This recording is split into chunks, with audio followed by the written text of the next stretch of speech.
If you know me, you know I love painting portraits, but I also secretly love painting flowers. So today I want to share with you a couple things I've learned over the years while I've explored my own flower painting obsession.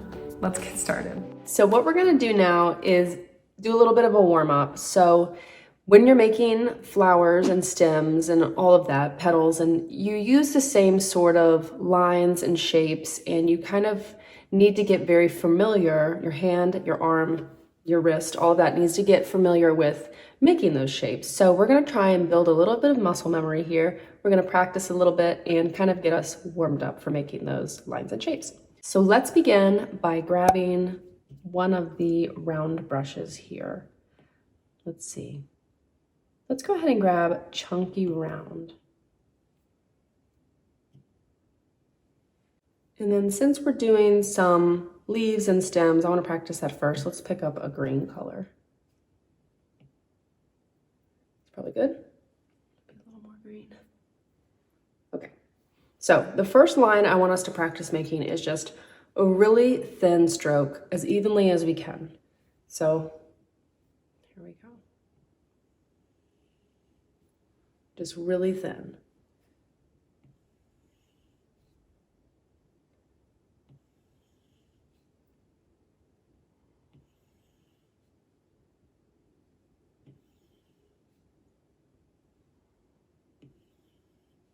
All right. Now, once you're feeling comfortable with that, let's try and do another stroke, but this time making it all thick.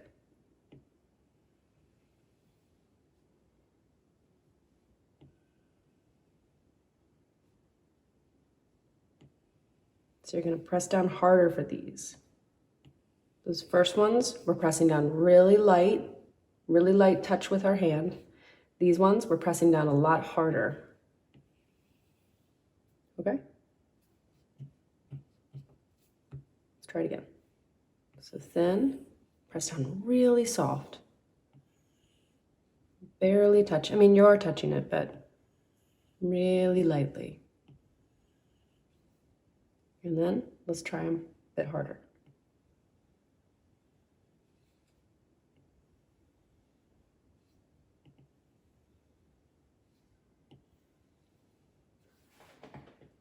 All right, now the next step is going to be to try and do this going really light and then gradually building up to more pressure and thicker. Okay, so this is where it becomes a bit more challenging, but I'm up for the challenge. Let me duplicate a few more of these. So we're gonna go light, press down hard, and light again. So this is the sort of stroke you'll want to learn how to make because we use it all the time in painting florals. Light, harder,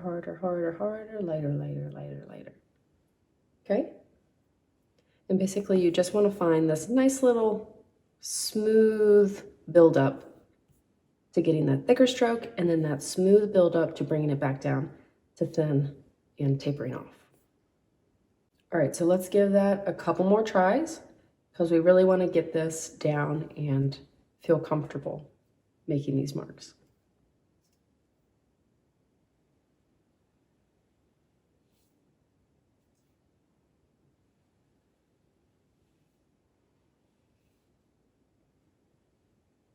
Can make them shorter like this too. Because really, when you're doing like leaves and these sort of things, instead of a real long stroke like this, what you're going to want to learn how to do is a nice tighter stroke where it looks like a leaf. So let us take a break from this and try a couple other strokes that I want you to get comfortable with. Okay, a couple other strokes you'll want to know are S curves and C curves. And if you've been in my other classes, we've talked about this, but you see them all the time in nature, in portraits, in leaves, you see them in flowers, just everywhere. You're going to see S curves and C curves. So we're going to want to practice those. S curve, S curve. Get comfortable with going thick to thin and thin to thick and that sort of thing. So don't worry about making this pretty. Just worry about getting the work in, getting in that practice that you need to just feel comfortable doing this.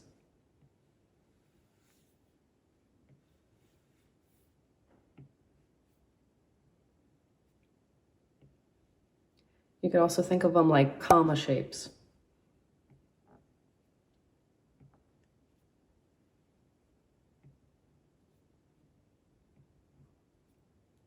So what I'm doing is I'm pressing hard, lifting off. Pressing down hard, lifting off. And I'm trying to make it nice and gradual and smooth. But, you know, it's not always perfect all the time. Like, I'll make a funky one too. So it just takes a little bit of practice. But one of the nice things about digital art, there's so many benefits of digital art, but one of them is that nice undo button. So if it looks a little off and looks a little weird, go ahead and tap with 2 fingers. It's gone. So don't worry about if you make a mark and it just looks bad, because we can always fix it. So S curves and C curves. You'll get these sort of curves in hair. That's another place you'll see them all the time, you know? But you'll also get it in the, you know, tight little coils of a petal, of a bloom as it's opening up. You'll get these sort of curves. And then of course you'll also get these in certain types of leaves. Okay, so this is how I approach painting a simple leaf with digital watercolor. So what I like to do is take that thin line that we did earlier and just do a shorter version of that. So I'm gonna press really lightly and just do a short version of that really thin, light line. There we go. Okay, now from here, what we're gonna do is a bit more challenging, but again, we're up for that challenge. What we're going to do is press down hard, hard, hard, hard, and then quickly, but not too quickly, bring up that pressure, lighten up on that pressure you're doing, and bring it to a tip, okay? So let's try that. Pressing hard and bring it to a tip. Bring it to a point by pressing a little bit lighter as you bring up, lighten up on that pressure, okay? And then we're gonna do the same thing on the other side, but we're gonna leave a little gap in between, a little like triangular looking gap, okay? So instead of starting right here at the stem, move it to about right here. Okay, we're gonna use that same kind of pressing down hard, hard, hard, lifting up motion, but we're just gonna scooch it over here and do it the other direction. All right, that's okay. Let's try it again.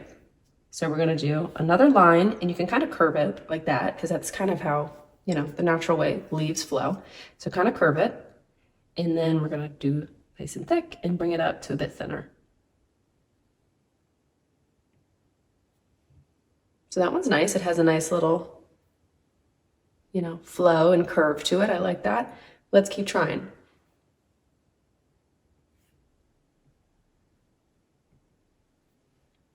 All right, I feel like I'm getting somewhere with that one. I like this negative space.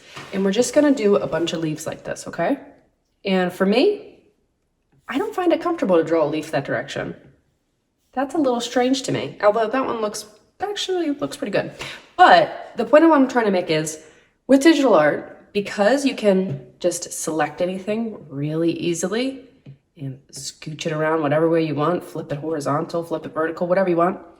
The point I'm trying to say is, with digital art, what I want you to do is do the stroke in whichever way is most comfortable for you. So if you find that stroking this direction is just more comfortable, do it that way. And if you need a leaf that goes this way though, just flip it, no big deal. I'm liking these. See, it's a little strange. I just don't paint them as well that way. So I'm going to go with the way that I naturally paint best.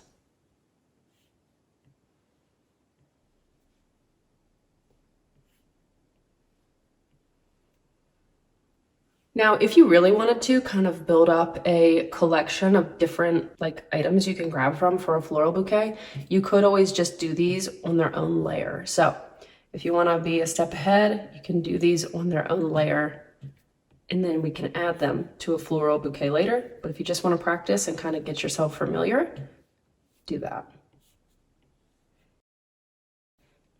So again, one more time, doing a nice light arc, confident, with a nice pace, and then pressing down hard, lightening up as you come to this tip, leaving some negative space, and doing it again. And kind of see, there's an S curve. There's that S curve that we were thinking about, okay? So That is how I approach doing a really simple leaf, and I promise you, if you practice this over and over and over again, if it's not feeling comfortable now, it will definitely feel more comfortable when you do more of these. So I challenge you to do 100 of these and then see if you've improved from the first one. I think you will. So let's keep going with our practice here. Now we're going to do a flower. So something that can be like the focal point of our floral bouquet. What you'll notice about blooms is in the center, it's going to be darker and usually more saturated in color. And as it expands and opens up, it becomes these more pastel-y, lighter tints around the edges. And you'll also notice that as far as the shape is concerned, you'll find tighter shapes in here, more detailed shapes. And then as you come out from the bloom, you'll get these larger shapes. So putting it in terms of what we just learned with our exercises, you'll use tight C curves in the centers. And then as you come out, you'll use medium-sized C curves and then really big C curves on the outside. So let me get a nice dark pink color, nice saturated pink color. Okay. And I'm actually gonna bring my brush down a little bit and try and get some of these tight little shapes. All right, so really tight little C. You see that? Just a tight little C curve. Now from here, you're gonna wanna sort of overlap them into each other so that they kind of weave together almost. So instead of going like that, you're gonna wanna instead sort of overlap the two shapes. So there's the first C curve, and then let's do another one here. You see what I mean? Another one there. So they kind of like intertwine a little bit. And then, okay, so this is our very center. Then we're going to do slightly larger C curves now. Okay. And now what I might want to do is push up my brush a little bit. And I like that, but I want to get a little bit more negative space in there. So let me go back.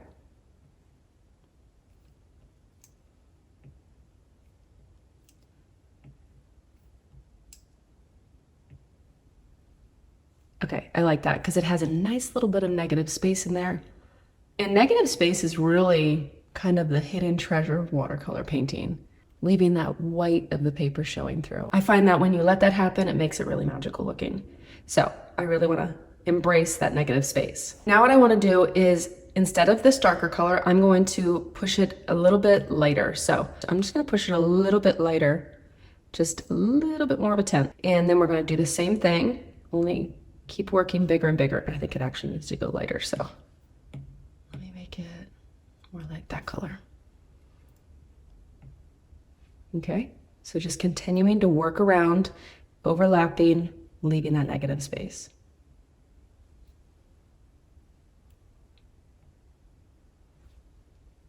Okay, and now that I have a nice center, I want to make it even lighter.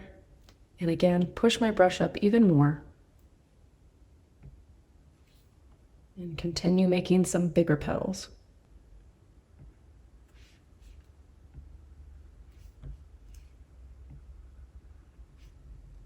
And at this point, this is when you can start using that pressing down hard, lightening up your touch to get this taper, okay? So that's good. And I probably could have gotten a little bit more negative space in there. I think that would be nice, but not a huge deal. But if you do want to kind of fake some negative space, I do have a brush for that. So go ahead and pick up that eraser, and you can kind of fake this a little bit. Kind of add that negative space back in if you want to.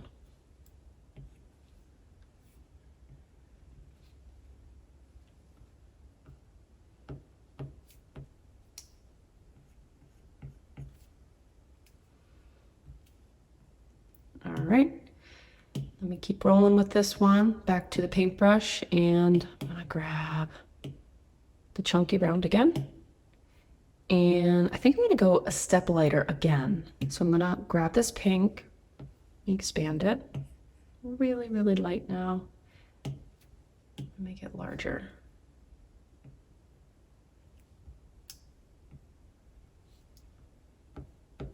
And you can totally, if you it's more comfortable to do a stroke in a certain direction, I'm all for tilting that page. So do that if you're like me and you just make a stroke better a certain direction. All right, so now I'm making really big ones. That one's not good, but. And then sometimes you can add like a little thing like that, you know, just to kind of fill in that space a little bit.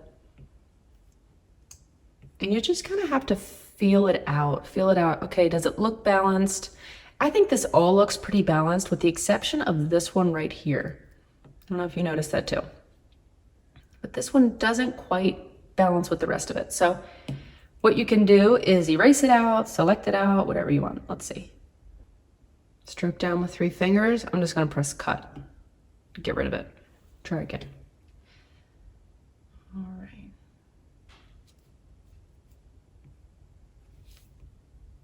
I think that one sort of goes into there a little bit better. I like that stroke, but it needs to like tilt. Let me try that. Yeah, I think that's a bit better. I wanted to kind of go into these ones. So I like all of this. The only thing I don't like is this right here. So I'm gonna try and grab just a little smudge tool. Let me see if I can just kind of go like that. And then I think it just needs one more mark maybe. So let me grab my chunky round again, just add one more. Yeah, that's cool. And then I can just tilt it any direction I want. And you can also duplicate this. So say we are making a bouquet, we can go ahead and duplicate this, change the color, change the size, change the rotation of it, and you have yourself another just quick flower. So there's the size and rotation, and then we can also go here to hue, saturation, brightness. Maybe we make it more saturated, change the hue a little bit. So you can kind of recycle these elements that you paint once, and then you can use them over and over again. Hey there, VoiceOver Gab here. I hope you liked that little excerpt from my Procreate Watercolor class. I'd love to see you there. We make so much more, including a full floral bouquet. So if you're into that type of painting, check the links down below. I'll share a look at my class now so you can see what it's all about. Anyway, thanks for watching. I hope you learned something new. Bye. Do you love watercolor and love digital art, but struggle to combine the two mediums? Or are you completely new to Procreate and looking to up your skills? If you've ever felt frustrated by your painting ability, I get it. I've been there.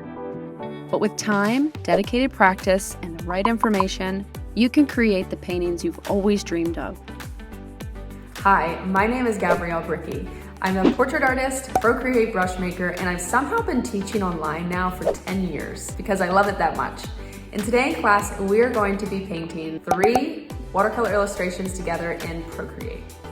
You'll learn how to paint a watercolor splash, how to create a simple floral bouquet, and how to color a digital watercolor character, all in the Procreate app.